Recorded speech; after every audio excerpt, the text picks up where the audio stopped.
রমজানের দিনের বেলা মুখ যদি খালি কিলবিল করে কথা বলার জন্য তখন বলবেন সুবহানাল্লাহ সুবহানাল্লাহ, মানে খালি কথা বলতে বলছে আপনার, সুবহানাল্লাহ বলবেন 100 বার। জিব্বারে বলবেন তুমি খালি কথা বলতে চাও, সুবহানাল্লাহ বলো 100 বার। এরপর 100 বার বরাবর জিব্বা খালি মন চাইব আরেকটু বলি আলহামদুলিল্লাহ আলহামদুলিল্লাহ। জিব্বা আবার মন চায় কথা বলতে, আল্লাহু আকবার বলবেন। জিব্বা আবার মন চায় আমি কথা বলবো লা ইলাহা ইল্লাল্লাহ বলবেন। জিব্বা খালি আপনার এইরকম খালি নড়বে, আরে কথা বল, তখন বলেন আস্তাগফিরুল্লাহ আস্তাগফিরুল্লাহ আস্তাগফিরুল্লাহ।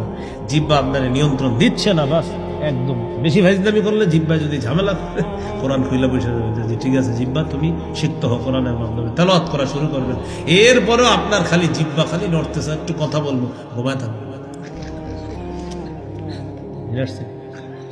কারণ ওই যে ছিদ্র হয়ে যায় রোজা, কয় অপরাধ, 2 মিথ্যা গীবত, আর এই মিথ্যা গীবত জিব্বা দিয়ে ও যে কি শুরু করবে কোন দিকে যাবে আপনার খবর নেই। এখন রমজানের দিনের বেলা যখন আপনি তেলাওয়াত করবেন, ইবলিস তো রমজানে নাই, তবে ইবলিস দায়িত্ব বুঝাই দিতেছে এখনই অনেককে, তারা রমজানে আপনাকে ডিস্টার্ব করবে। আপনি তেলাওয়াত করতে পারবেন, নিয়ত করবেন 3 বার বলবেন, হঠাৎ পিছন দিয়ে একদিনকে বলল আসসালামু আলাইকুম, আপনার কি দরকার আছে এখন সালাম দেওয়া, দেখতেছেন না তেলাওয়াত করতেছে, তো যাক সালাম দেওয়ার পরে তো আপনি তাকাইছেন ভাই কি হয়েছে, একটু কথা বলতে আসছিলাম, আমি তো 3 পারা বলবো, আচ্ছা বইরেন একটু ইয়া করুন, 1 পারা বইরা বন্ধ করে ফেলছে, বাকি কয় পারা আছে ওনার আরো। তো জিজ্ঞাসা কি অবস্থা, ভালো আছেন? আলহামদুলিল্লাহ। সাহারি খাইছেন? আলহামদুলিল্লাহ। প্রশ্ন ভালোই ছিল, রোজা রাখছেন তো? আলহামদুলিল্লাহ। তো তারাবি পড়ছেন? হ্যাঁ আলহামদুলিল্লাহ পড়ছি। করাঘাত পড়ছেন?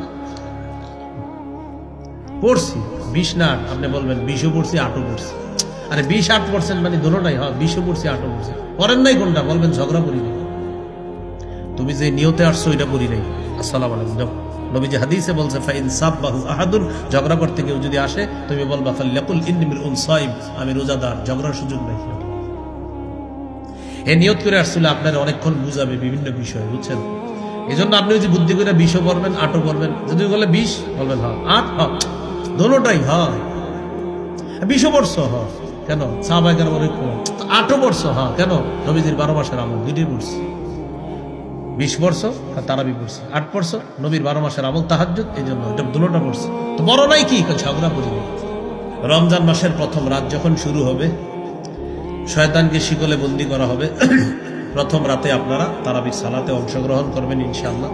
সাহাবায়ে কেরামের ঐক্যমতে 20 রাকাত তারাবি, সাহাবায়ে কেরামের ঐক্যমতে কয় রাকাত তারাবি? 20 রাকাত তারাবি।